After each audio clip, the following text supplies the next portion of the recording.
네, 안녕하세요. 이번 시간에는 연료학 14번째 시간으로 베이퍼 파워 사이클에 대해서 살펴보도록 하겠습니다. 먼저 카르노 베이퍼 사이클에 대해서 살펴볼 텐데요. 여기 보일러가 있고 보일러를 통해서 만들어진 고온 고압의 수증기 기체를 터빈에 넣어줍니다. 그러면 터빈에서는 일을 하게 되고요. 빠져나온 기체는 컨덴서 열교환기를 통해서 열교환을 시킨 후에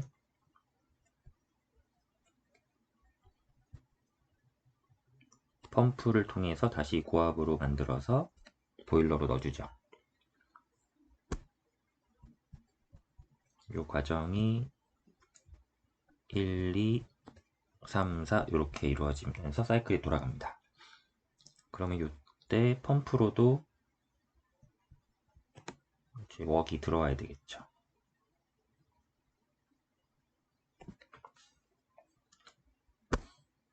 그러면 요 사이클을 TS 선도로 그려보면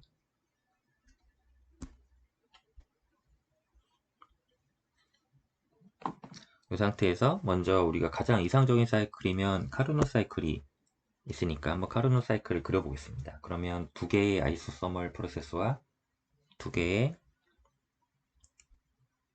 아이소서멀 프로세스와 두 개의 아이센트로픽 프로세스로 이렇게 직사각형 형태로 사이클을 만들면 카르노 사이클이 되겠죠.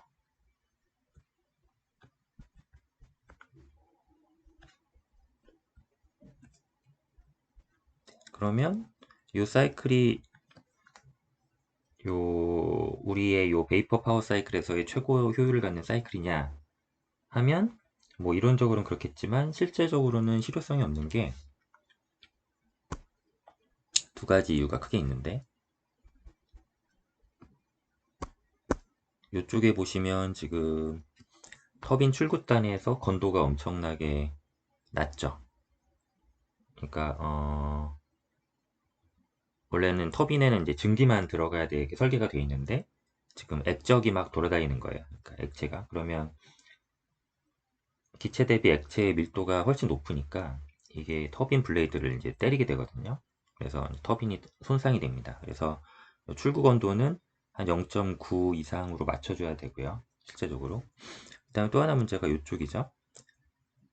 펌프로 들어가는 것도 이제 액이 들어가야 되는데 여기 건도가 이제 올라와서 증기가 섞여 있게 되면 또 펌프가 파손됩니다. 그래서 이 두 가지 문제 때문에 그러니까 여기는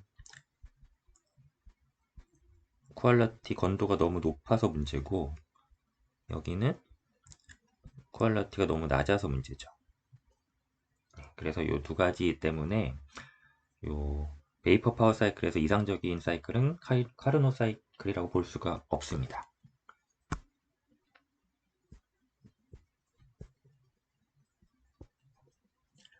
그러면 이상적인 사이클은 뭐냐? 그래서 랭킨 사이클을 이제 만들게 되는데 베이퍼 파워 사이클에서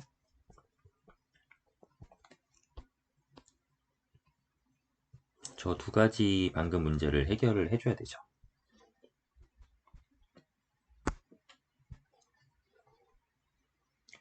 그러면 터빈 출구 건도를 한 0.9 정도로 맞춰주는 점으로 만들어 놓고 여기는 포화 리퀴드까지 보내서 세츄레이트 리퀴드까지 보내서 펌프 동작에 이상이 없도록 만들고요. 고압부에서 이렇게 프레셔가 컨스턴트하게 갈 텐데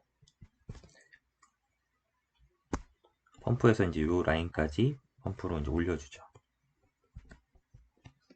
그 다음부터는 이 압력 컨스턴트 라인을 따라서 가지고 여기까지 떨어뜨리려면은 여기서 슈퍼hit을 좀 시켜줘서 여기까지 내려오는 이제 이런 형태의 사이클이 이상적인 사이클이 됩니다. 그래서 이거를 아이디얼 랭킨 사이클이라고 부르죠.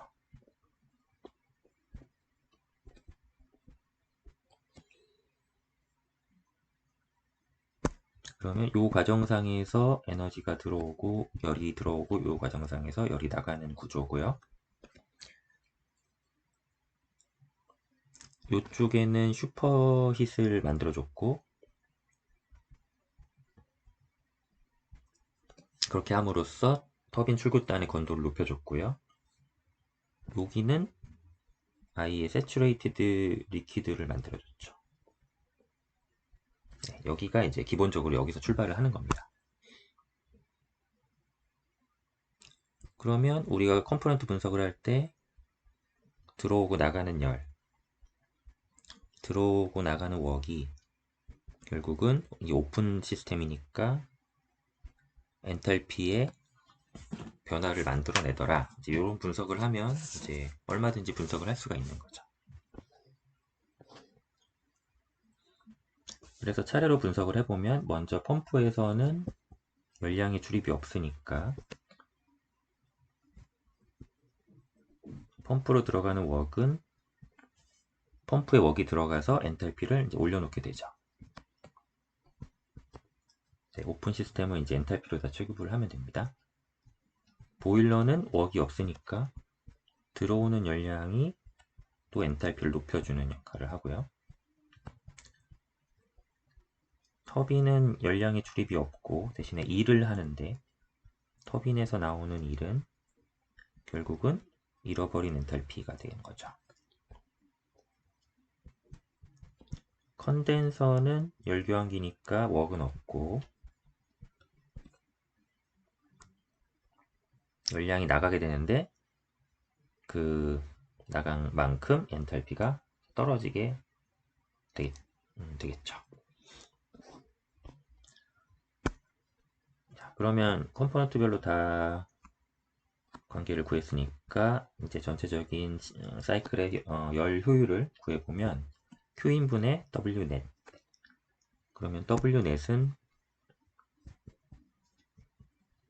터빈에서 나가는 워크 아웃과 펌프로 들어오는 웍을 빼줘서 구할 수가 있죠.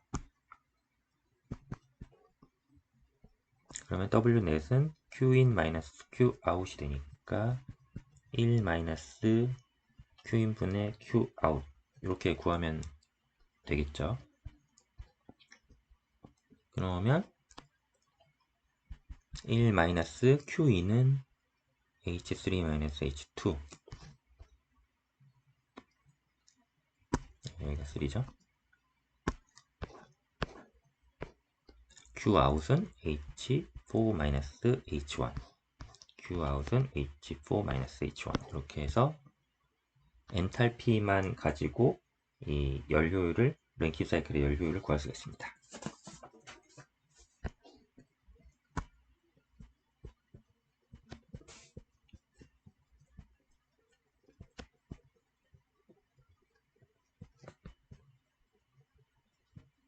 그 다음에 랭킨 사이클을 더 효율 좋게 쓰기 위해서 리깃을 또 도입을 하는데요. 여기 지금 보일러가 있고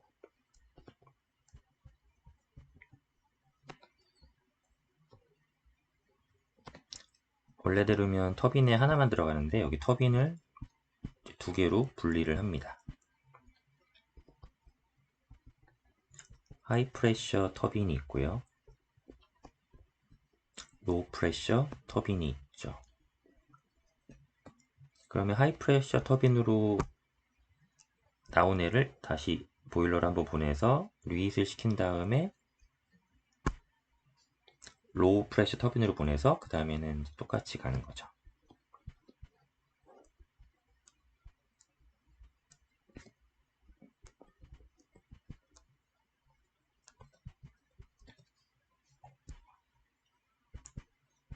그러면 1번, 2번, 3번, 4번, 5번, 6번 이렇게 되죠. 그럼 이 상태에서 TS 다이어그램을 그려보면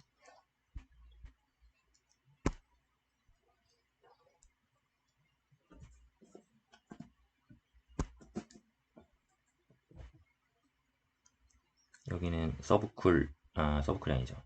세츄레이티드 리퀴드고, 여기 건도는 한 0.9 정도로 떨어지게 이렇게 해놓으면, 일단 고압이 이렇게 내려오고, 이렇게 올라가고, 펌프에서 여기까지 펌핑을 해줍니다. 그 다음에 이 라인을 따라서 올라갔는데, 이제 여기가 고압을 사실 더 올리고 싶은데, 온도를 여기가 이제 재료의 한계가 있으니까 여기서 경계가 딱 스레스홀드가 리밋이 그어져 있다고 보면, 그래서 리밋을 하는 거는 여기를 한 번에 돌파하는 게 아니라 두 번에 걸쳐서 가는 겁니다. 그러니까 이렇게 한번 갔다가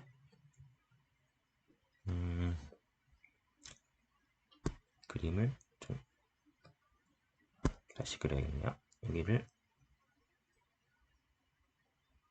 이렇게 떨어뜨린다고 보면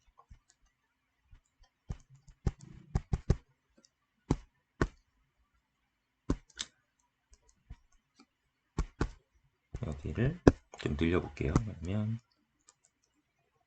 여기까지 간다고 하면은 대충 이렇게 떨어져야 되잖아요. 이렇게.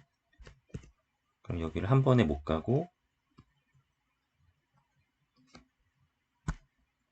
여기도 좀 다시 그려야겠네요. 여기다 약간 이런 느낌으로. 그러면 여기서 갔다가 한번 올라갔다가 내려왔다가 다시 올라갔다가 내려오는 이렇게 리이제 과정을 거치게 됩니다.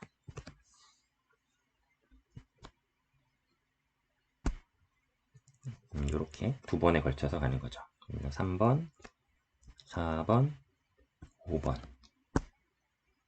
이렇게 올라가는 이 부분이 이제 리히팅이 되고요.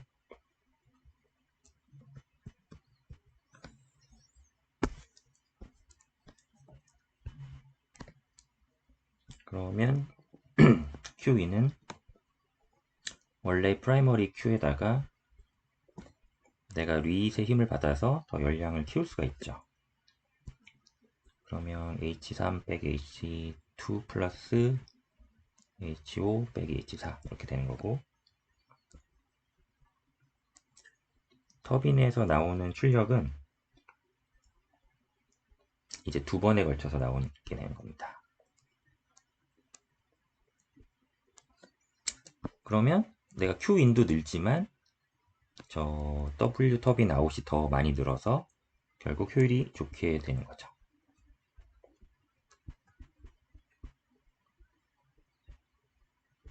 네, 이런 식으로 주어진 어떤 재료의 성능 한계 내에서 최대한으로 효율을 뽑기 위해서 이렇게 랭킨 사이클을 구성하기도 합니다.